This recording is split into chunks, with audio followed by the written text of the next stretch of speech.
ఈ వీడియోలో మనం వచ్చేసి 30th డిసెంబర్ 2023కి సంబంధించిన కరెంట్ అఫైర్స్ గురించి డిస్కషన్ చేద్దాం. ఈ వీడియో ఎండ్ వరకు చూడడానికి ట్రై చేయండి. చాలా ఇంపార్టెంట్ అప్డేట్స్ ఉన్నాయి. మీకు ఫ్యూచర్ ఎగ్జామ్స్కి అనేవి చాలా యూస్ఫుల్గా ఉంటుంది. కాబట్టి ఎవరు కూడా మిస్ కాకుండా ఈ వీడియోని ఎండ్ వరకు చూడండి.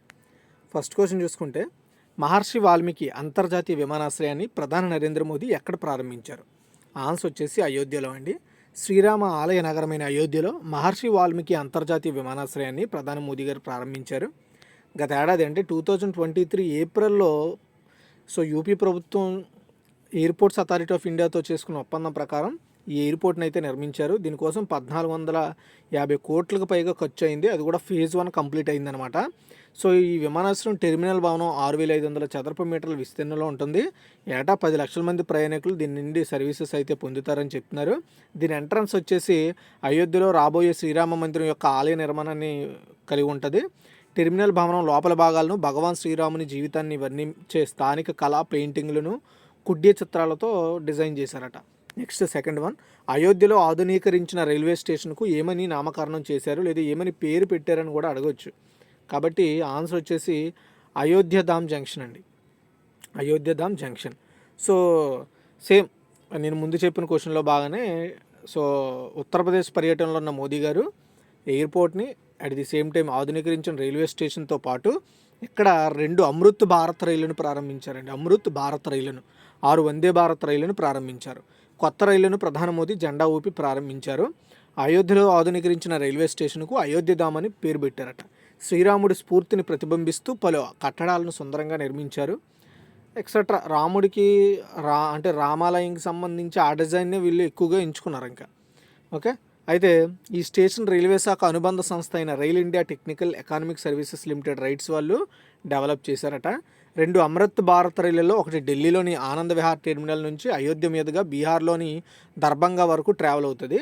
సెకండ్ వన్ వచ్చేసి గుర్తుపెట్టుకోండి రూట్స్, ఎందుకంటే మన ఇండియాలో ఫస్ట్ ప్రారంభించారనమాట ఈ అమృత్ భారత్ రైలుని. కాబట్టి ఫస్ట్ రెండింటిని ఎక్కడ ప్రారంభించారో అవి ఎక్కడి నుండి ఎక్కడి వరకు ట్రావెల్ అవుతాయని మీరు గుర్తుపెట్టుకోవాలి. సెకండ్ వన్ వచ్చేసి పశ్చిమ బెంగాల్లోని మాల్దా టౌన్ నుంచి బెంగళూరులోని విశ్వేశ్వరయ్య టెర్మినస్ మధ్య నడుస్తుంది. ఈ మధ్య గ్యాప్లో మన ఏపీలో శ్రీకాకుళం, విజయనగరం, విశాఖపట్నం, తుని ఇలా కొన్ని రైల్వే స్టేషన్లు అయితే కవర్ అవుతాయని చెప్తున్నారండి. నెక్స్ట్, ఈ రైళ్లలో 1 కిలోమీటర్ నుంచి 50 కిలోమీటర్ల లోపు ప్రయాణానికి కనీస టికెట్ ధర 35 రూపాయలు అంట.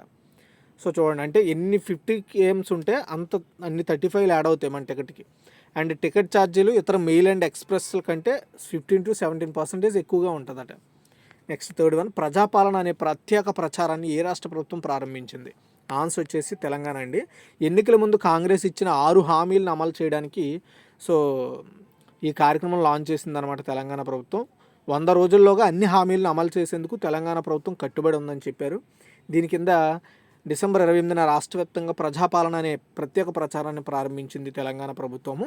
అభయహస్తం కింద వాగ్దానం చేసిన వివిధ పథకాలను అర్హులైన లబ్ధిదారుల నుండి దరఖాస్తులను స్వీకరించడానికి ఉద్దేశించిన కార్యక్రమం జనవరి 6తో కంప్లీట్ అవుతుందండి. అభయహస్తం అంటే ఇచ్చిన హామీలను కంప్లీట్ చేయడమే దీని ఉద్దేశం. రాష్ట్ర ప్రభుత్వం ప్రజాపాలన అప్లికేషన్లను, ఫార్మేట్, ప్రోగ్రామ్, లోగో, ఇతర మెటీరియల్స్ను కూడా లాంచ్ చేసిందండి.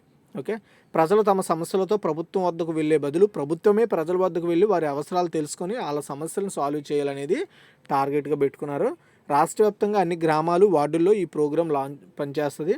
కంప్లైంట్స్, అప్లికేషన్స్ తీసుకుంటారు. దరఖాస్తులు ఇచ్చేందుకు అన్ని గ్రామాల్లో కౌంటర్స్, మహిళలకు ప్రత్యేక కౌంటర్లు ఏర్పాటు చేశారు. ప్రతి మండలం రెవెన్యూ బ్లాక్ 2 విభాగాలుగా డివైడ్ చేశారు. ఒకటి ఎంఆర్ఓకి, ఇంకొకటి వచ్చేసి మండల పరిషత్ అభివృద్ధి అధికారి ఎంపీడీఓకి. ఒక్కో అధికారి రోజుకు 2 గ్రామాలను సందర్శిస్తారట. నెక్స్ట్ 4, ఉపరాష్ట్రపతి జగదీప్ ధన్కర్ ఏ యూనివర్సిటీ ఎక్స్ అఫీషియల్ ఛాన్సలర్గా నియమితులయ్యారు? ఆన్సర్ వచ్చేసి పాండిచ్చేరి విశ్వవిద్యాలయం అండి.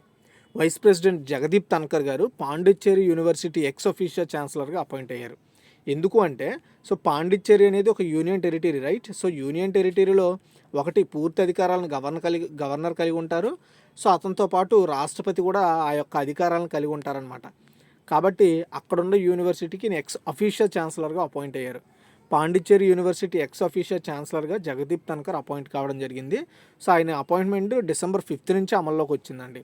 అండ్ 1985 పాండిచ్చేరి యూనివర్సిటీ చట్టంలోని 1 Clause 1లో మార్పు చేసిన తర్వాత ఈ అపాయింట్మెంట్ జరిగింది. ఇంకా పాండిచ్చేరి యూనివర్సిటీ గురించి చూసుకుంటే ఇది విద్యా మంత్రిత్వ శాఖలో పనిచేసే ఒక సెంట్రల్ యూనివర్సిటీ అండి. అయితే ఇది 1985లో పార్లమెంట్ చట్టం ద్వారా ఉన్నత విద్యాశాఖ విద్యా మంత్రిత్వ శాఖ ద్వారా ఏర్పాటు చేశారు.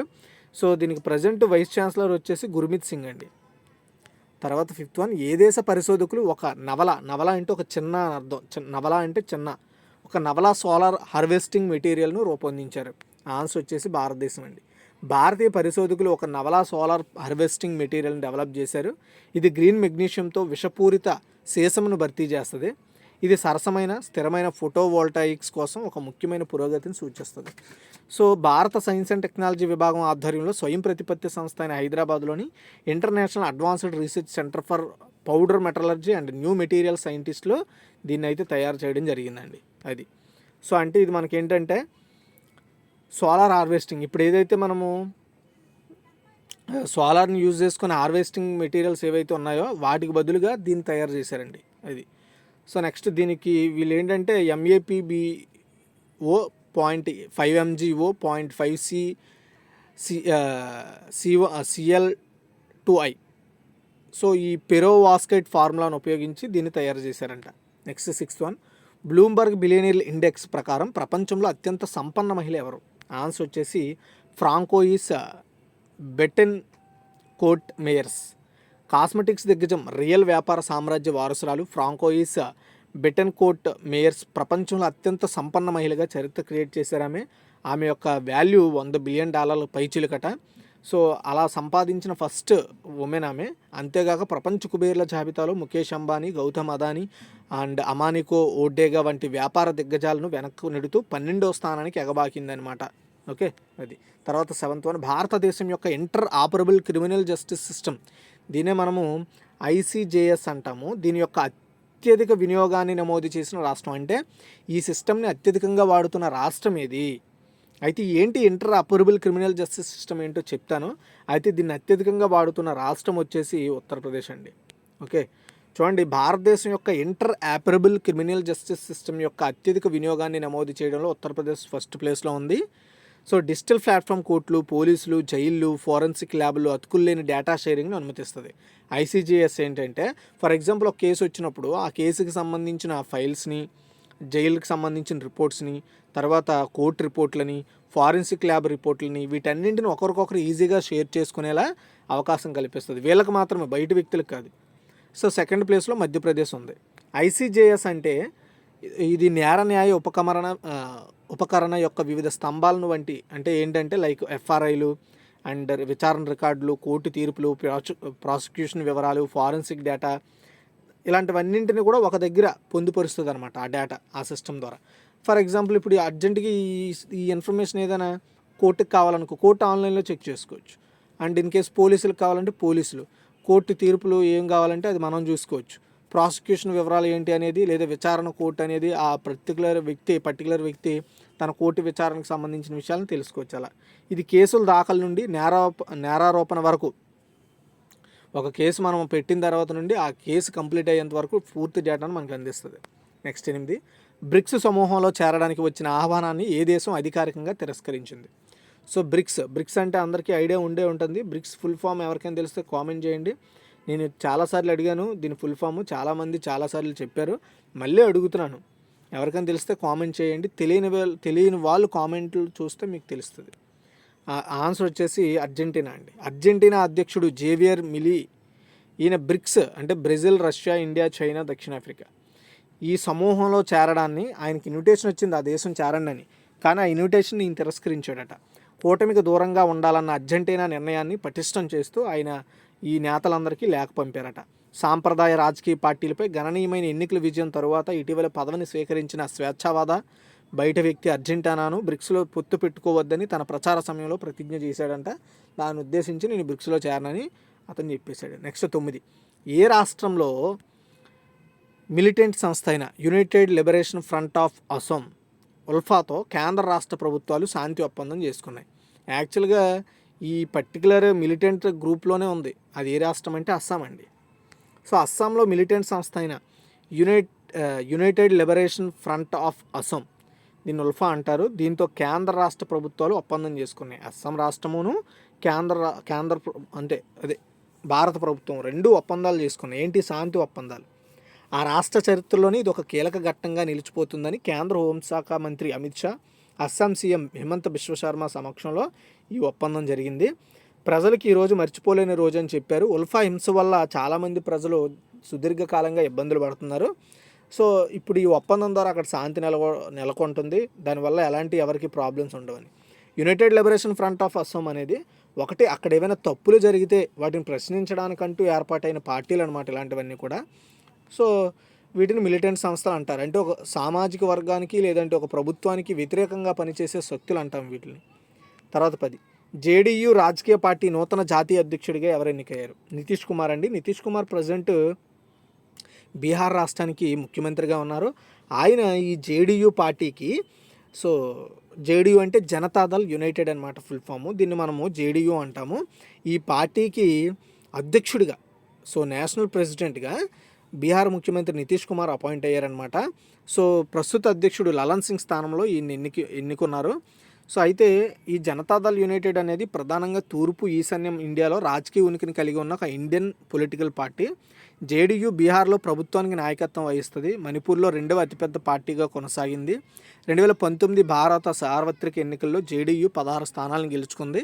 ఇది లోక్సభలో 7వ అతిపెద్ద పార్టీగా కూడా అవతరించిందండి. అది తర్వాత 11, ప్రపంచంలో 2వ అతిపెద్ద ఉక్కు ఉత్పత్తిదారుగా ఏ దేశం నిలిచిందంటే మన భారతదేశం అండి. భారతదేశం ఉక్కు ఉత్పత్తిలో ప్రపంచ శక్తిగా అండ్ ప్రపంచంలో 2వ అతిపెద్ద ఉక్కు ఉత్పత్తిదారుడిగా నిలిచిందంటే మనం ఎక్కువగా ఉక్కుని ఐరన్ని ఉత్పత్తి చేస్తున్నామంట. దేశంగా పూర్తి చేసిన ఉక్కు ఉత్పత్తి 89.711 మిలియన్ టన్నులుగా ఉంది. ఇది గత ఏడాది ఇదే కాలంతో పోలిస్తే 14.3% ఎక్కువట. దేశీయ ఉక్కు వినియోగము 87.066 మిలియన్ టన్నులుగా ఉంది. ఇది గతసారి కంటే చాలా ఎక్కువ. Next 12, Hyundai motor India brand అంబాసిడర్గా ఎవరు నియమితులయ్యారు? దీపికా పదుకునే. సో దీపికా పదుకునే గారు ఒక మొబైల్ బ్రాండ్కి కూడా బ్రాండ్ అంబాసిడర్గా అపాయింట్ అయ్యారు. ఆ మొబైల్ బ్రాండ్ ఎవరికైనా తెలిస్తే కామెంట్ చేయండి. దాని మీద ఆల్రెడీ నేను వీడియో కూడా చేశాను. హుందాయ్ మోటార్ ఇండియా తన బ్రాండ్ అంబాసిడర్గా ప్రముఖ బాలీవుడ్ నటి దీపికా పదుకునేను అపాయింట్ చేసుకున్నట్లుగా కొరియన్ వాహన తయారీ సంస్థ చెప్పింది.